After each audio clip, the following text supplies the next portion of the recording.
LeBron James and the Cavaliers have struggled so far to get things going early on. They've had some really bad losses and it's left a lot of people searching for answers.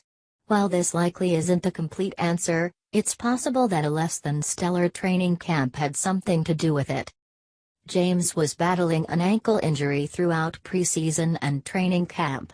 With so many new players on the team, he hasn't had time to adapt to everybody. This led to what James called the worst training camp of his entire career. Via ESPN. "This was probably the worst training camp for me in my career because of the injury," James said at Cavs shoot-around Wednesday morning before their game against the Indiana Pacers. "I didn't get an opportunity to do the things that I like to do, and with the summer that I had, I kind of had a setback.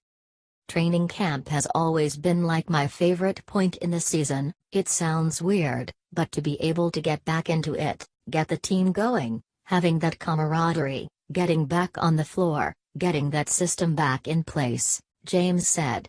"For me to be in and out and much more out than in, and to be able to implement what I do, especially with 8 new guys, that kind of hurt." It's surprising to see James admit that he entered a season not as prepared as he'd like to be, but this is a guy that hasn't missed the NBA Finals since 2010. With the amount of miles on his legs, at some point he was going to enter a season not entirely healthy. This just happened to be the year. James will eventually get back into game shape, have a better understanding of his teammates, and Cleveland will probably get it back together.